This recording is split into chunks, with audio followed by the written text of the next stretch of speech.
Hello everyone, I hope you enjoyed the braking test video.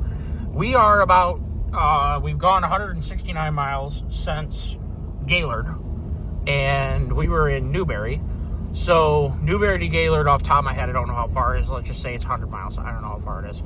So we've probably gone about 269 miles in weather that looks about like this. And we have a smaller snowmobile trailer behind us with two sleds.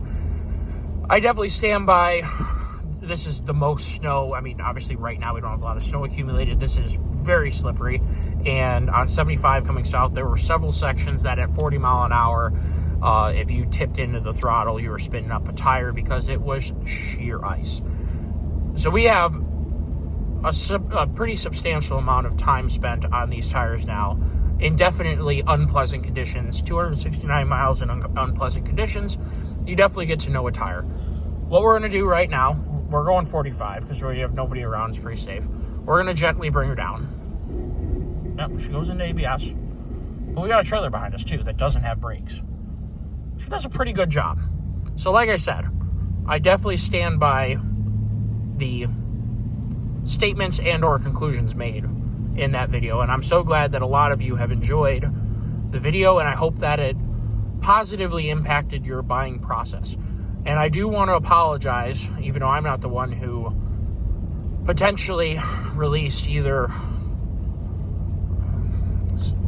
maybe unfounded claims that may change your buying process.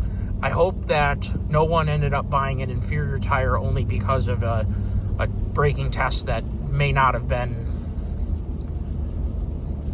as applicable as maybe it should have been.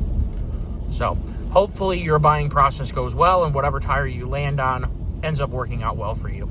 For those of you who choose the AT4, I think you're making a pretty sound call, but I think you should definitely get many different viewpoints and make sure that you don't only pick one viewpoint. Even if it was just mine, don't only pick my viewpoint. Watch as many videos as you possibly can before buying anything.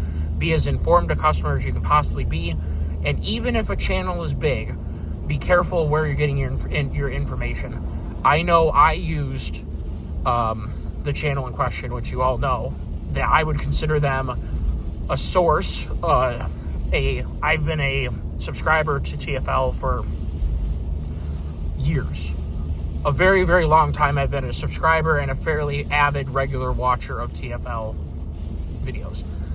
I was so floored at that video, as many of you were, and there's actually been several other channels that have made snow-related tire testing of Falken tires, I think, in response to that video. Obviously, TFL is a huge channel, and they have a lot of viewers and a lot of pull, and I know a lot of people go to them as a resource. And I think that when you do make YouTube content, you should be bound by your own ethics of making sure that no matter the compensation, potentially, one of our commenters commented that they recently either lost or dropped or changed their affiliation with Falken. I don't know if that's true. I don't have time to figure that out, and frankly, I would have a hard time being sure that whatever I read was actually true. And yes, it's very bumpy here because of the pavement use. I personally will never tell my viewers anything that isn't true, ever. I don't care how big the channel gets. I don't care anything that we test, anything that we review, anything that we buy. Even if we love one port, you can have a product. I'm a Ford fan. You guys all know that I like Ford products. Ford has made junk in many different vehicles. It is not that every Ford is all good just because you like Ford. Everyone makes mistakes. Every product has the potential of being a poorly designed, poorly implemented, poorly executed product. And just because you're brand loyal doesn't mean everything your brand makes is good. And we need to acknowledge that, and the only way that we can help that brand recover from a mistake is by being honest with them and saying, hey, something you made isn't good, and you need to do a better job. And absolutely the only way to do that and have it happen quickly for the customer is to call them out on it right away. So I don't see any downside, and if I was making a product that had a problem, I would want anyone testing it, anyone reviewing it, anyone talking about it to be honest about the product with me and be honest about the product with customers, because at the end of the day, that's what matters, is to put out good products that are what you market them to be, and whatever the prices you're charging to be commensurate of the price that you're charging to the customer. So I will always be loyal to the consumer in terms of giving the truth at all times. And I was, like everybody else, very surprised at that video, and I will continue to share how the tires do, because I have no interest in falsely supporting them. And by the way, just to be very clear, Falken doesn't know who I am. I bought my tires for the exact retail price that Bell Tires said that they were going to be. And if I emailed Falken for any reason, I probably wouldn't get an email back. So I can assure you that I don't have any affiliation with Falken. I would definitely say that the storm has ramped up the closer to the home I've gotten. Well, 270 miles later, we've seen all kinds of stuff. Sheer ice, stuff that looked like this, rain, sleet. I had to bang my headlights to get the ice off them. They had about a half inch of ice when we just stopped for gas probably 80 miles ago at a rest stop. Stop for a bathroom break. Bang my hand on my headlights to get a half inch of ice off them. So it's definitely been an interesting night, but it was well worth it to get some good riding in the UP. And we are heading home. It is a Sunday night, and that is what it's all about. It's a little bit of weekend warrior action. Some of you like to do that. Other people have more time to stay up longer. Well, we all are sharing the trail together. So hopefully you guys are doing well. Your buying process is going smoothly, because this is the time of year where everyone realizes, maybe I need a little bit better set of tires to keep everybody safe, including my family, as I negotiate wintertime. So obviously there's an uptick in winter tire or winter-related tire video watching. So hopefully you guys enjoy the video, and it's catching you in a safe manner. Hopefully everyone gets through this storm system okay, and all is well. Take care all, and I appreciate your comments. Please go ahead and leave your comments, and if you want to, comment what you drive, what you use it for, and all that stuff, so I have a little bit better idea of what my viewers drive, own, and do with their tires and videos, so I could more tailor either testing or commentary on the performance of said tires or other things that you watch to people who are actually watching and engaging with my content. So take care all, have a great day, and remember to like and subscribe if you enjoyed the video or you enjoyed any other videos, so that you can see upcoming videos coming up, which I will obviously be avidly continuing to post. So if we want to talk about sheer ice, we are 100% sheer ice right now. Here we're going, well, we're not quite at 30 yet, hold on. There we go. Whoa. Now that is what sheer ice looks like.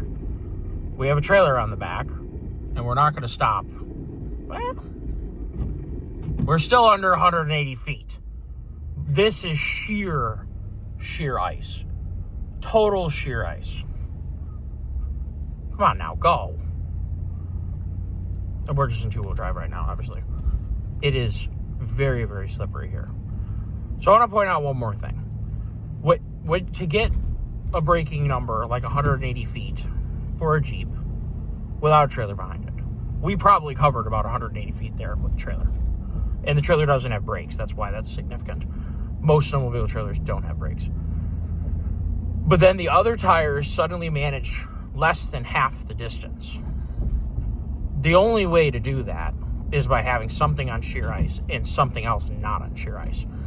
I will never pretend that any tire without studs is any good on sheer ice. A real snow tire will decrease your braking distance on sheer ice. In a lot of ways, I think Blizzak might have a model that is an SUV truck LT tire now. For a long time, there wasn't an actual snow tire that was LT truck rated. And that's something that, the market should have a little more of, is true snow tires that are rated for load rangey, heavyweight stuff. I think there may be a couple. And a lot of people choose to run things like 3-peak rated tires because you get the added advantages that aren't just snow tires.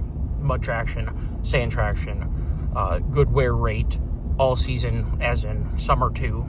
Snow tires generally wear like pigs in the wintertime. But I'm not trying to tell anyone that on sheer ice we're suddenly going to have a world-dominating tire, because no matter what you do on sheer ice, it's ice, and it's very, very, very slippery. You need to have studs, you need to have chains if you really want to have unbelievable performance. That you got to have metal on the ground. You got to dig through that ice, much like a snowmobile. It does amazing traction on snow. As soon as you get on ice, you need to have metal contacting that. So I just want to clear that up and make sure that is clear as mud. But I still think we are under 180 feet braking from 60 with an unbraked snowmobile trailer behind me and 2 sleds. So we're probably talking, each sled should weigh about one 630, the other one's 730. So, you know, we're talking less than 1,400 pounds of sleds, and then the trailer's got to weigh 600.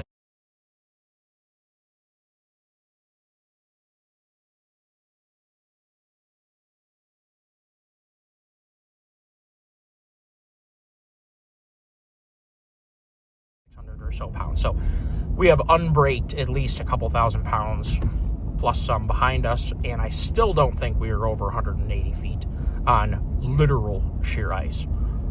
So more data points for everybody to consider, and I will add this to the video before, so this isn't a standalone video. But again, take care all and have a great day.